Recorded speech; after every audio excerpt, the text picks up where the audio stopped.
Marwadi university మంచి భవిష్యత్తు కోసం తెలుగు విద్యార్థులు ఇష్టపడే యూనివర్సిటీ.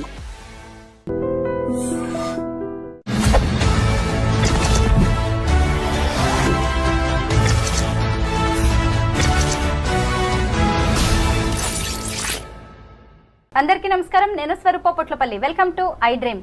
డొనాల్డ్ ట్రంప్ అమెరికా అధ్యక్షుడిగా రెండోసారి బాధ్యతలు చేపట్టిన తర్వాత తీసుకుంటున్న నిర్ణయాలు విదేశీయుల్లో గుబులు రేపుతున్నాయి. ప్రస్తుతం నాతో పాటు American studies expert Kannaganti Ramesh గారు ఉన్నారు. ఆయనతో మాట్లాడి వీసాలకు సంబంధించిన అనేక అప్డేట్స్ తెలుసుకుందాం. నమస్తే రమేష్ గారు. నమస్తే అండి. అనుకున్నట్టే అవుతోందండి. ఇంకా ట్రంప్ వచ్చాడంటే ఖచ్చితంగా వీసాల మీద అనేక రకాలైన డెసిషన్స్ తీసుకుంటారు అని అందరూ అనుకుంటూనే ఉన్నారు. ముఖ్యంగా H1B వీసాల మీద లాటరీ సిస్టమ్ ను బ్యాన్ చేయబోతున్నారు, ముఖ్యంగా రద్దు చేయబోతున్నారు అనే వార్తలు వస్తున్నాయి. మీ దగ్గర దీనికి సంబంధించి ఏమి ఇన్ఫర్మేషన్ ఉంది? H1B లాటరీ సిస్టమ్ ని రద్దు చేయటం అనేది ఇప్పుడు జరగదు. Please be relaxed. కానీ there are two schools of thought. ఒక స్కూల్ ఆఫ్ థాట్ ఏమని చెప్తుందంటే, మెరిట్, అమెరికా అంటేనే merit based economy, meritorious talented highly skilled పీపుల్కి ఇవ్వాల్సిన H1B వర్క్ పర్మిట్ని మీరు అదేదో ఒక జోదం లాగా లాటరీ వేసి ఆ లాటరీలో ఎవరిది చిట్టు వస్తే వాళ్ళని తీసుకొని వాళ్ళకి పంపించడం ఏంటి? ఎగ్జాంపుల్ అండి, హార్వర్డ్ యూనివర్సిటీలో చదువుకున్నాను నేను. ఎగ్జాంపుల్, నిజంగా నేను స్టాన్ఫోర్డ్ యూనివర్సిటీలో చదువుకున్నాను. నేను ఆర్టిఫిషియల్ ఇంటెలిజెన్స్ ప్రోగ్రామ్ మీద మొన్న 2024లో స్టాన్ఫోర్డ్ యూనివర్సిటీలో చదువుకొని వచ్చా. నేనే అమెరికాకి H1B కోసం అప్లై చేస్తున్నా. కానీ నా టైం అవ్వక నా చిట్టు పికప్ అవ్వకుండా ఎవరో అమెరికాలో ఒక చిన్న యూనివర్సిటీలో అడ్మిషన్ వచ్చిన వాళ్ళ లాటరీ సిస్టంలో అక్కడ చదువుకొని వచ్చిన అబ్బాయిది వర్క్ చేయడానికి ఆయన చిట్టు పికప్ అయింది అనుకోండి. మరి నేను స్టాన్ఫోర్డ్లో చదువుకొని వచ్చాడు, అతను ఏదో చిన్న యూనివర్సిటీలో చదువుకొని వచ్చి ఇద్దరం వెళ్తుంది భుక్తి కోసమే. కానీ నా ఎడ్యుకేషనల్ క్వాలిఫికేషన్స్ అన్ని పక్కన పెట్టి ఆయనది పికప్ అయింది. అంటే నా మెరిట్ అసలు టెస్ట్ కాకుండానే, నా మెరిట్ జడ్జిమెంట్కి రాకుండానే, దాని పరిగణలోకి తీసుకోకుండానే ఏదో లాటరీ వేసి లాటరీలో చిట్టిస్తే ఎంత పెయిన్గా ఉంటుంది మేడం. ఇది ఒక స్కూల్ ఆఫ్ థాట్, ఒక section of society argument. It should be on merit basis, not on the lottery chit pickup basis. Second rung of people ఏం చెబుతున్నారంటే, వర్ణాలు, వర్గాలు, తరతమ భేదాలు, ఉన్నోళ్ళు లేనోళ్ళు ఇవన్నీ మాకు సంబంధం లేదు. చిట్ ఎవరికి వస్తే వాళ్ళకి కూడా వదిలిపోయాయి. ఈజీ అవుద్ది. మేము అప్పుడు ఫెయిర్గా ఉన్నట్టు ఉంటుంది, జడ్జిమెంట్గా ఉన్నట్టు ఉంటుంది. అంటే we are not being judgemental, we are very fair and transparent. Whoever like chit gets picked up or lottery gets picked up, he or she will get the H1B permit. So ఇదే fair model అని కొంతమంది. So ఇటువేమో merit అని, ఇటువైపు ఏమో lottery based అని. చివరికి ఇప్పుడు 2025 హైదరాబాద్లో ఐ డ్రీమ్ స్టూడియోలో స్వరూప పొట్లపల్లి గారితో నేను కూర్చొని రమేష్ కన్నగంటి మాట్లాడుతున్న ఈ తరుణంలో ఇప్పుడు ఉన్న రూల్ ఏంటి అంటే, చిట్టు ద్వారానే, లాటరీ ద్వారానే పికప్ అయ్యేదే H1Bకి వెళ్తుంది. కానీ ఇంకా అది రద్దు కాలేదు ఆ system. This is the fact. కానీ మనలాంటి వాళ్ళం మాట్లాడుకున్నప్పుడు ఖచ్చితంగా ఒక టాలెంట్ అనేది లక్ డిసైడ్ చేయకూడదు. అవును కదా. మరి ఇప్పుడు ఈ లాటరీ సిస్టమ్ తీసేస్తే మంచిదంటారా, తీయకపోతే మంచిదంటారా? ప్లస్లు ఏంటి, మైనస్లు ఏంటి? చాలా మంచి ప్రశ్న, చాలా తెలివైన ప్రశ్న అడిగారు మీరు. అంటే పబ్లిక్ పల్స్ కూడా ఇలాంటి ప్రశ్న కోసం ఎదురు చూస్తూ ఉండుంటుంది. ఒక మెరిటోరియస్ స్టూడెంట్గా కింద నుంచి చదువుకొని, అంటే స్కాలర్షిప్స్ మీద, మెరిట్ మీద చదువుకొని పైకి వచ్చిన వాడిగా, ఆబ్వియస్లీ నా personal opinion, I will vote for the merit based system. కానీ life is not fair. Life is not bed of roses. Life cannot be in black and white. There are areas of grey, right? There are colours of grey. కాబట్టి ప్రస్తుతానికి ఒక కొత్త model evolve అయ్యే వరకు we have to follow this model only. This model indicates lottery system of H1B, so that I'm not being partial, I'm not being judgmental, I'm not being selective, I'm not being biased అనేది crystal క్లియర్గా ఉంది. కానీ this is not fair. ఎందుకు? మీరు అన్నట్టుగా talent ఒకటి, luck ఒకటి. నా లక్ బాగుండి నాకు వచ్చింది, నా టాలెంటెడ్ రాలా. మరి రేపు నన్ను తీసుకునే ఎంప్లాయర్ ఉన్నాడు అనుకోండి, అక్కడ అమెరికాలో పెద్ద కంపెనీ ఇన్ఫోసిసే ఉందనుకోండి మేడం, లేకపోతే బిల్ గేట్స్ మన మైక్రోసాఫ్టే ఉందనుకోండి మేడం. నేను లాటరీ ద్వారా పికప్ అయ్యి వచ్చాను, నేను మెరిట్ బేస్డ్ మీద రాలా. అంటే నేను చదువుకుంది స్టాన్ఫోర్డ్ యూనివర్సిటీ, లెక్క ప్రకారం నాకు రావాలి, కానీ నాకు రాలేదు. కానీ ఎవరో ఒక చిన్న యూనివర్సిటీలో చదువుకో అంటే ఇక్కడ మీరు ఇంకొకటి ఆర్గ్యూ చేయొచ్చు వేరే వాళ్ళు ఏమని, అంటే పెద్ద పెద్ద బ్రాండెడ్ యూనివర్సిటీలు చదువుకున్న వాళ్ళకి మాత్రమే తెలివితేటలు ఉంటాయా? చిన్న చిన్న పల్లెటూరు నుంచి లేకపోతే సెకండ్ రంగ్ కాలేజెస్ యూనివర్సిటీస్ నుంచి వచ్చిన వాళ్ళకి తెలివితేటలు ఉండవా అనే ప్రశ్న గ్యారంటీగా లేవనెత్తారు. So nothing is perfect. Every set of judgemental or measuremental basis has its own little bit of fallacies అంటే mistakes, little bit of weaknesses, little bit of short Cummins.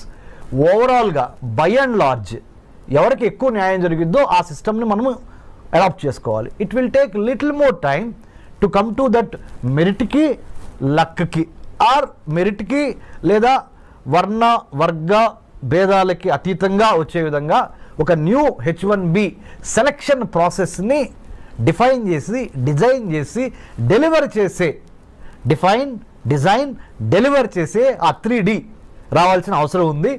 దాంట్లో భాగంగా మేధావులంతా కూర్చొని పాలసీ మేకర్సు, ఎడ్యుకేషనిస్టులు, ఇండస్ట్రియలిస్టులు అందరూ కూర్చొని ఒక న్యూ సిస్టమ్ని బయటకు తీసుకురావాల్సిన అవసరం ఉంది.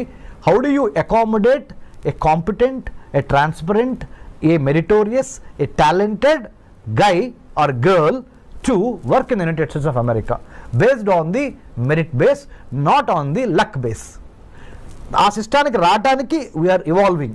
ఎందుకంటే Rome is not built over night కదా. తప్పులు జరుగుతూ ఉంటాయి, నేర్చుకుంటూ ఉంటాం, వాటిల్లో నుంచి ఇవాల్వ్ అయి వస్తూ ఉంటాం.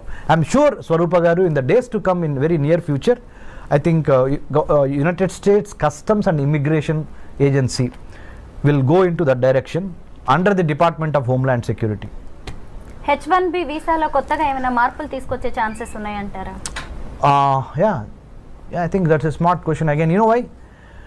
Given the Immigration and Customs Enforcement Agency, given the United States Customs and Immigration Office, given the new geopolitical geostrategic realities of Russia Ukraine on the one hand, Israel Palestine on the other hand, North Korea South Korea, China Taiwan, ఇవన్నీ global flash points, గొడవలు జరుగుతున్నాయి, యుద్ధాలు జరుగుతున్నాయి.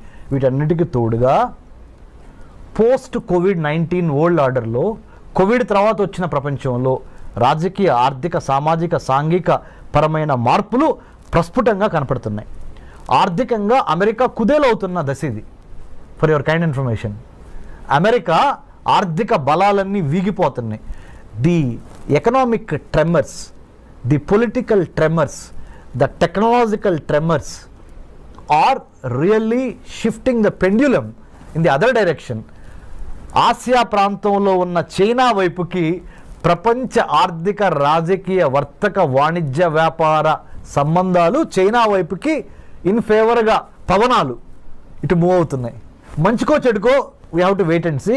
But having known this fact, United States of America has got a wake up call.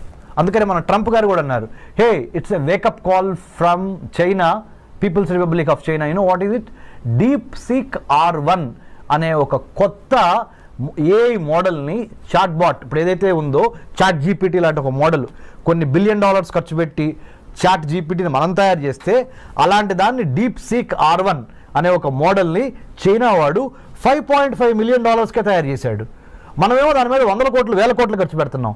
మనకేమన్నా పిచ్చి పట్టిందా, లేకపోతే మనకేమన్నా తెలివితేటలు లేవా అని మనల్ని మనం ప్రశ్నించుకోవాల్సిన అవసరము, అఘాయిత్యము, సందర్భము ఏర్పడినవి అని సాక్షాత్తు 47th president of the United States of America Donald Trump has given a public statement.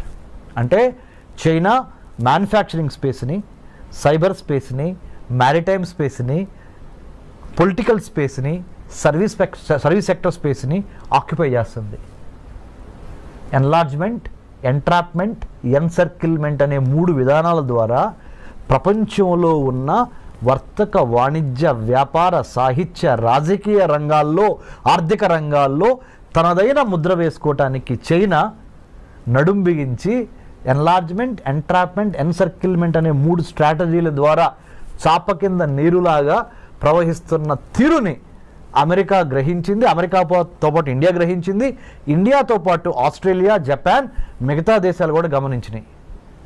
ఈ 4 దేశాల పేర్లు ఎందుకు ప్రస్ఫుటంగా ప్రస్తావించానంటే మేడం గారు, స్వరూప గారు, India, Australia, Japan, United states ఈ 4 కలిపి ఈ చైనాని ఎదుర్కోవటానికి క్వాడ్గా ఏర్పడింది. QUAD అంటే 4 చతురస్రాకారంలో ఈ 4 దేశాలు ఈ చైనా ఎదుర్కోవటం కోసం ఇందాక మీకు చెప్పాను spaces, manufacturing space, cyber space, maritime space, service sector space and political space, వీటిని కాపాడుకోవాలి దీని నుంచి, చైనా నుంచి అని ఈ 4 దేశాలు జతగట్టినాయి. వీటితో పాటుగా భారత్ అంటే వీటిలో ఒకటైన భారత్ ఇటు బ్రిక్స్ని మేనేజ్ చేయాలి. Brazil, Russia, India, China, south ఆఫ్రికాలోనూ భారత్ ఉంది. ఇటు క్వాడ్ అంటే Australia, Japan, India, United States, ఇక్కడ కూడా ఇండియా ఉంది, ఇక్కడ కూడా ఇండియా ఉంది. మరి వీళ్ళతోనూ వెళ్ళాలి, వీళ్ళతోనూ వెళ్ళాలి. ఇద్దరితో కలిసి వెళ్ళి తన యొక్క రాజ్య ప్రయోజనాల్ని ఎలా కాపాడుకోవాలనే రాజకీయ దౌత్యపరమైన చదరంగంలో భారత్ చాలా స్మార్ట్గా తన పావుల్ని కదపాలి. ఇంత దీనికి ఒక బ్యాక్గ్రౌండ్ ఉంది ప్రపంచ రాజకీయాల్లో. ఇప్పుడు జరుగుతున్న COVID-19 పరిణామం తర్వాత అమెరికా ఆర్థిక వ్యవస్థ కుప్పగూలిపోయి, అందుకనే let's make America great again అనే నినాదంతో ప్రెసిడెంట్ ట్రంప్ ఎందుకు అధికారంలోకి వచ్చాడు అంటే, ఉన్న వాళ్ళకి అమెరికా పౌరులకి ముందల విద్య, వైద్యం, ఆరోగ్యం, పర్యావరణం, వాళ్ళకి భద్రత, ఉపాధి ఇవ్వగలిగితే తర్వాత మిగిలింది ఏదన్నా ఉంటే ప్రపంచ దేశాలకు పంచిపెడతాము అనే ఒక బేసిక్ నాలెడ్జ్ నుంచి, బేసిక్ ఐడియాలజికల్ ప్రిమైజ్ నుంచి ఆయన let's make America great again అన్నాడు. అందుకని ఇండియాకి నిన్నగాక మొన్న $21 మిలియన్ రద్దు చేశారు USAID నుంచి.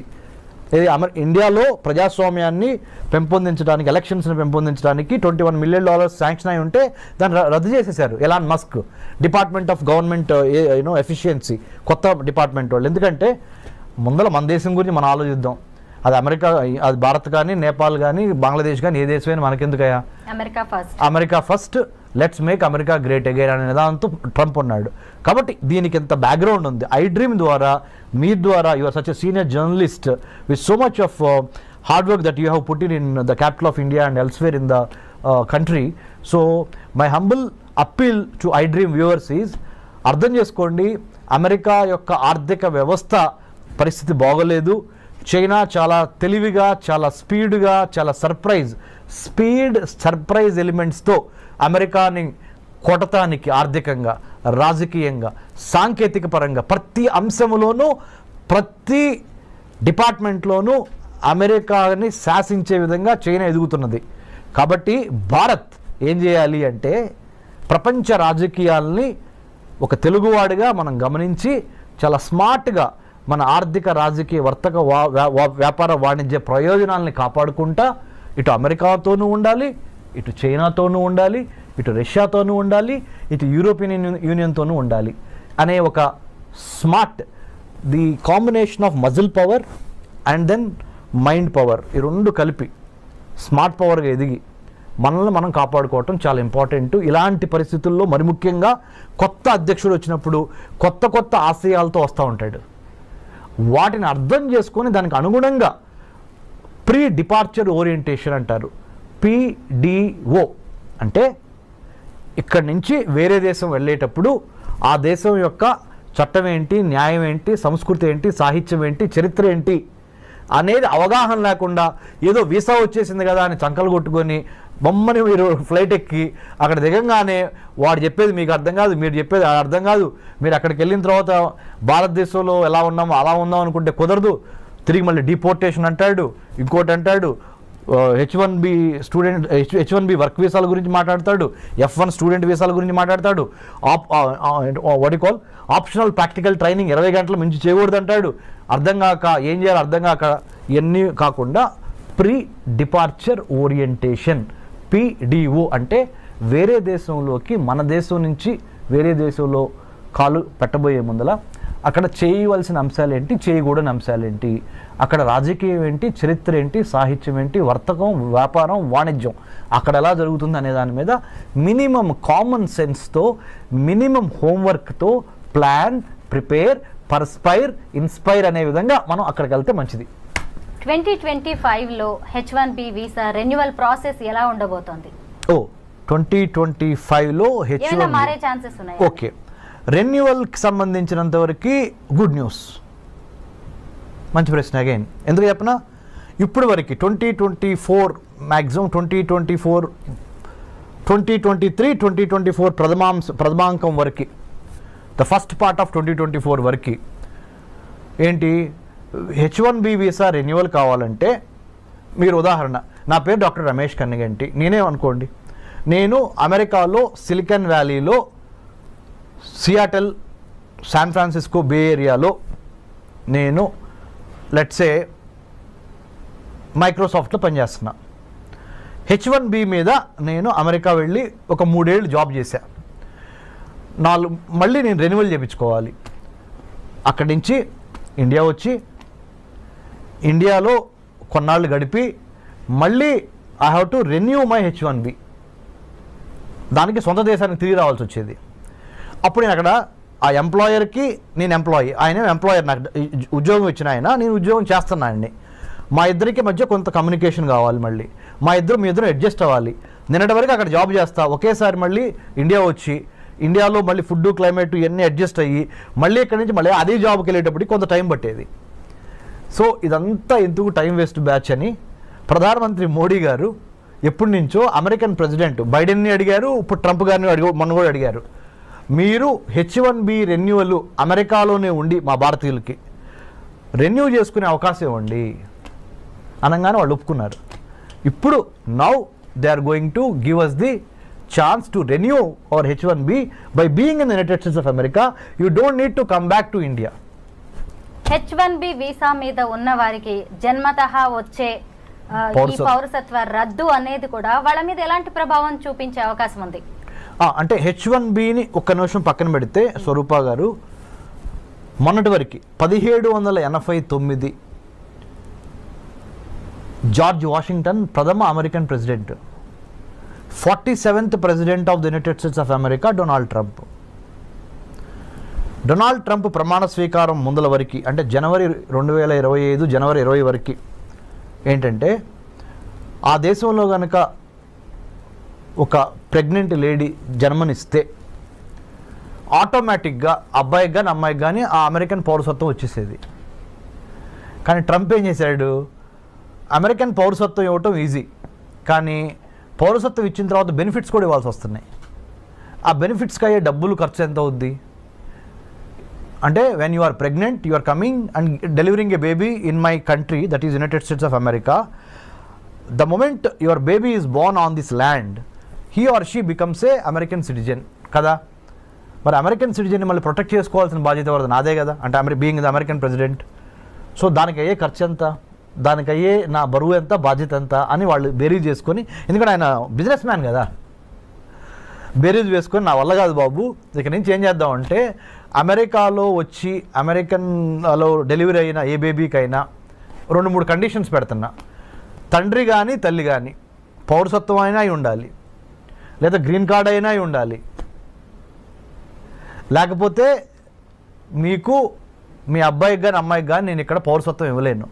మీరు ఏదో విజిటర్ వీసా మీద వచ్చి, స్టూడెంట్ వీసా మీద వచ్చి, J1 వీసా మీద వచ్చి, L1 మీద వచ్చి, M1 వీసా మీద వచ్చి ఇక్కడ మీరు మీ అబ్బాయి అమ్మాయి ఇక్కడ పుడితే మొన్నటి వరకు అయితే చెల్లింది పౌరసత్వం వచ్చేది, ఇప్పుడు నా వల్ల కాదు. Because America doesn't have that kind of money or that kind of wherewithal to protect your child, because I have to give you all the American సిటిజన్షిప్కి ఉన్న బెనిఫిట్స్ అన్ని ఇవ్వాల్సి వస్తుంది. I'm not in a position for the time being. రేపొద్దున వేరే president వచ్చిన తర్వాత, president ట్రంప్కి ఇది సెకండ్ టర్మ్, ఫైనల్ టర్మ్, రేపొద్దున వేరే ప్రెసిడెంట్ వచ్చిన తర్వాత ఆయన మారిస్తే నాకు సంబంధం లేదు. నేను దిగిపోయే వరకు, అంటే 2025 నుంచి అనదర్ 4 years 2029 వరకు నేను మట్టికి మీకు అమెరికా పౌరసత్వం ఇవ్వలేను. బర్త్ రైట్ సిటిజన్షిప్ అనేది మీ బర్త్ రైట్ అని మొన్నటి వరకు అన్నారు కదా, అది ఇప్పుడు కాదు. మీకు బర్త్ రైట్ కావాలి, సిటిజన్షిప్ కావాలి అంటే అమెరికాలో కొన్ని కండిషన్స్ ఉన్నాయి. కండిషన్ నెంబర్ 1, భార్యాభర్తల్లో ఒకళ్ళకి పౌరులై ఉండాలి, అమెరికా పౌరులు. రెండో కండిషన్, కనీసం గ్రీన్ కార్డ్ అయి ఉండాలి. ఈ 2 కండిషన్స్ పెట్టారండి. Thank you so much Ramesh garu. Thank you స్వరూప గారు, థ్యాంక్ యూ వెరీ మచ్.